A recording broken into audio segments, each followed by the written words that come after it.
still to this day, I don't know if anyone even told me what was coming, whether I'd actually believe it, and the amount of people.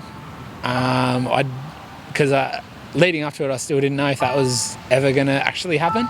I thought a fire at Malua Bay, I really didn't think that was even possible.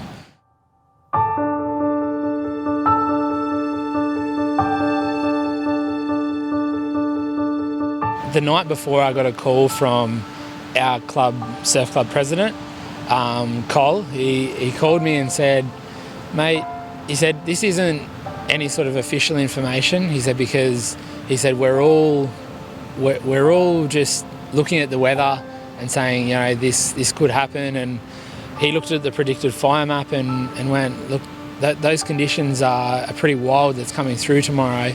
He called me and said, just maybe get the club ready just in case it does end up being, a place where people end up just flocking to. And I said, "Oh, thanks, mate." And I had a chat to my partner, Kate, and I was like, for Cole to call me, it's probably a good idea that we look at doing something and getting something ready. We got the call, I got it just after 3 o'clock in the morning on New Year's Eve, and so we had Bermagui Club up and running as of 3:30. I woke up at 3 in the morning and some of my relatives from further inland had evacuated to our place, and we were just watching on the app as the fire just grew and grew. I actually got a ping on my phone saying evacuation to the Burmy Surf Club area, and I've gone, "What's this, like 5:30 in the morning or something like that?" And we got out of our camper van because we were already camped at Bermagui, and there was just continuous flow of traffic. We go, "What is going on? This is crazy. What time is it?" It felt like the middle of the night. It should have been getting light. And it stayed dark until 10 o'clock, and we just had a complete pouring in of people, and it's like, okay, what are we going to do? I was a state duty officer for the evening for Surf New South Wales, so I sort of had a bit of visibility or awareness of what was happening. Just after 6 a.m, we got text messages on our mobile phone advising of an emergency warning to head east to the beach or shelter in place. So that certainly kicked things up a notch. I received a text message from the RFS saying Mogo to evacuate towards the east and head to the beach. And okay, well, that's pretty serious if Mogo is receiving that notification. And then that's when the Henley guys said, "Well, the Bass is being cancelled. Would you like us to help out? Because we don't really know what to do now." I said, "Yeah, that's more than happy for that. That'd be great if you could." And then within half an hour, there were that many cars and people retreating here. They said, "Okay, we're going to stay." They had the choice to go. They could have left, but they decided to stay and help us out. Thought when we got the message that we were just going to come and fuel up all the craft and get ready to get on the water to water evacuation. We never thought that it was ever going to turn into what it did. But from there, we sort of got the call when we were here fueling up that we were going to stand up an evacuation centre. And from there, it essentially just escalated. We had people coming in. We had the George Bass crew here. We put the call out to get all of our call out team here. No one could get here because the roads were already blocked. So we sort of, just went as we could. Just after 9, we lost power. So there was no power. And shortly after that, we also lost mobile phone connectivity. So that made things interesting. We had the fire, looked like it was tracking obviously north to Malua Bay. They were certainly copping it before we had copped it. So you could see in the distance, the sky was sort of red and dark. Waking up that morning, the sky was bright orange. There was no sun, there was no clouds, there was no moon. And then it progressively just got blacker and blacker. And by about 10 o'clock, it looked like you're in the middle of the night. And you could hear sirens for the first little bit and the choppers going overboard, but after that it was essentially just like bombs going off when things were catching alight. When the cars started rolling in the morning, I guess the car parks all filled up first around here, and then we had cars starting to mount gutters and going up into the park, and then once that horse float parked down on the sand, it was kind of like we all looked around and went, what is going on? Like, things were just starting to happen that, like you say, we've never seen down here at Malua Bay before. And when we started to get the thick smoke covering the area, and then looking over the treetops over the back of the houses when there was embers coming over, that's when it started to get pretty serious. And that's when the decision was to move everybody down to the water's edge and to just seek shelter as a big group. And we knew everybody was then as safe as possible down by that water's edge, and it kept everybody, from the houses that had lit up behind us here at Malua Bay. So yeah, it was at that point when the wind was absolutely howling through. That was very scary down on the beach. Just in front of us, actually, the sky was black and grey, and basically there was smoke everywhere. Visibility was really poor, and then people were just turning up en masse. We had about near where the beach bends. There was basically people just all along the beach. It was scary. It was like, whoa, is this going to come down on us?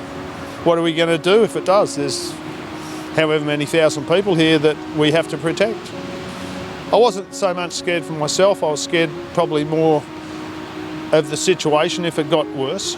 And there was people already in bad ways. You could see in their faces, people were scared already. People were lost where their belongings were. We were lucky, but it was like Armageddon. It was scary. It was like, how far is this going to go? And it was dark at, like I said, 9:30 or 10, and when it got light from a red glow to the west, which is not what happens in the morning. Normally it comes from the east. We got here, it was quite apocalyptic. It was just covered with people from headland to headland, people huddling on the beach, people trying to find a space to park, trying to find somewhere they can stay, looking for some food, for some water. We live south of here in the bush, so we evacuated. We were in the line of the fire, and we came to the club here, and initially we wanted a representative in at the Emergency Operations Centre at Bega, so I had an opportunity to sneak down the coast road and get to Bega, not really knowing when I might get home. But to have a surf lifesaving representative there, we've got two major roles: coastal evacuation and then emergency evacuation centres. So to have a surf club representative there was very valuable, and you can see the relief in the face of the emergency controllers and the local police when we're able to say, this is what's going on at Burmie, we've got this many people and this is how we're looking after them. They really do say, well, Burmie's sorted, let's think about other places. We had the SES join us there not long after that, and they were incredible to work with all day. Obviously we were in touch with the RFS as well, and had several meetings wherever we could catch them during the day to just try and get a handle on where things were. We had limited communications with kind of the outside world, so those of us who were in Bermagui, the emergency services there, really teamed up. Marine Rescue, even they came down, and their volunteers were amazing at the surf club and pitched in wherever they could as well. Being the evacuation centre, particularly at the time when there was no authority in town, the people from the Surf Lifesaving Club who maintained the records and the channeling of people, from areas. I went in there, I think it was New Year's morning, and I was just absolutely flabbergasted at really, and Cheryl would laugh, but how organised it was. It was really something incredible to see. Basically the entire town emptied out of their houses and basically congregated here in a safer place at the surf club, and just did absolutely everything they could to keep people safe and try and maintain a sense of calm and civility with the thousands of people that had turned up and dealing with what was a very evolving and changing situation. We had people from all around the area, from Rosedale, Jerrimadra, who'd lost their houses and had fled from the fire, turn up here with just the shirts on their backs, and to be able to give them a bit of a boost and a bit of help at their time of need is something that the club and the community should be very proud of. And it just all worked. Everyone clicked, and we all worked together as a team. No one asked anyone to help. Everyone just lifted their levels beyond what my expectations of all of them were. They're just the guys that turn up every 2 years to race surf boats, but it wasn't like that at all. They stepped right up to help the community. It was amazing.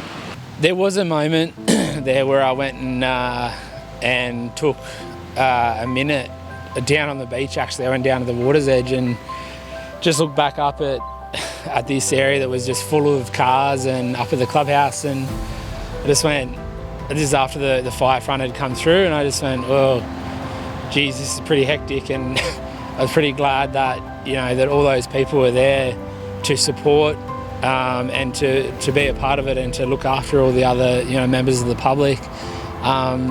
It's just a pretty incredible thing that everyone was able to come together and be able to pull through a time like that.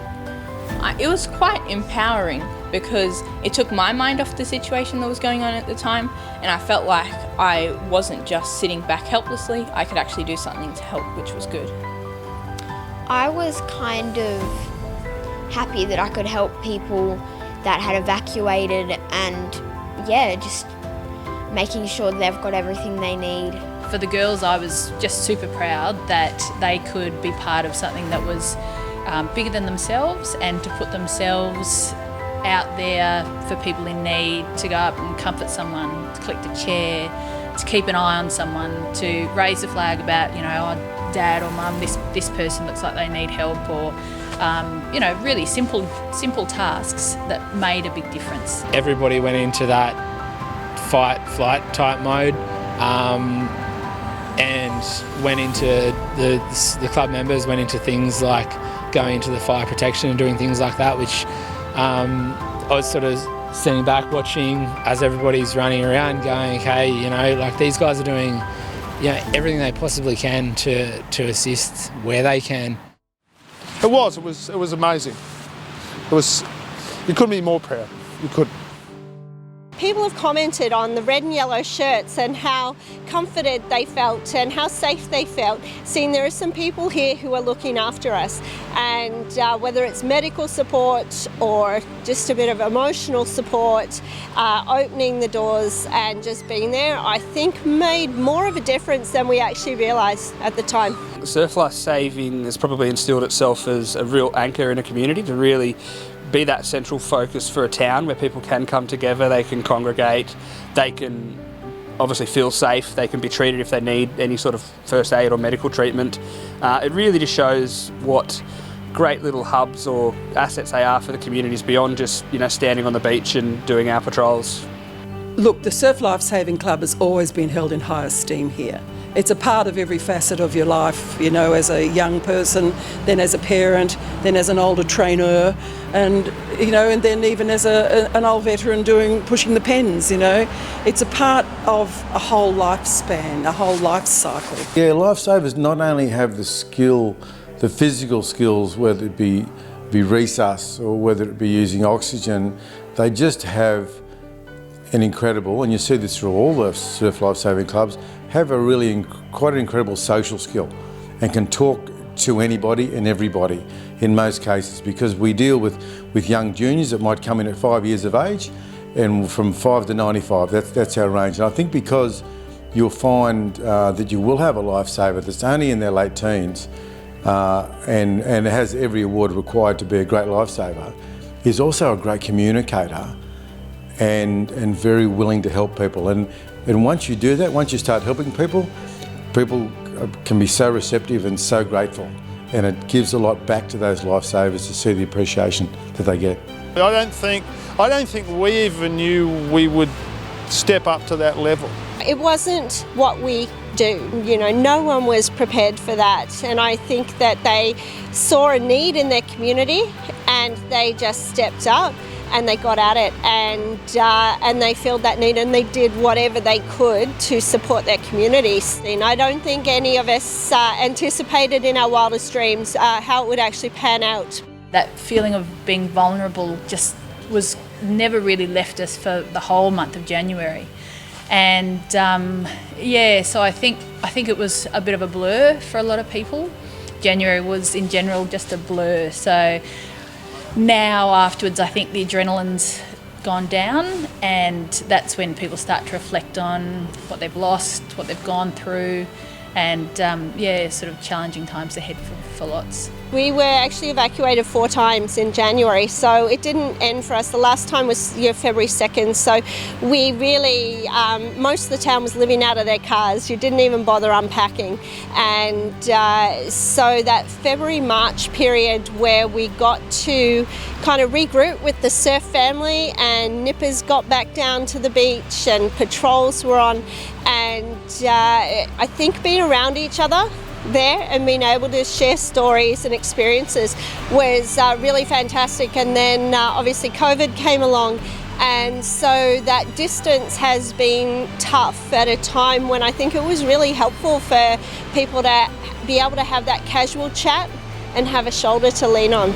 I'm looking forward to a surf season, just to be back on the beach and just doing what we enjoy, just getting out there and just having fun out in the water, and just doing heaps more water skiing, and just having a really fun summer. So should be good.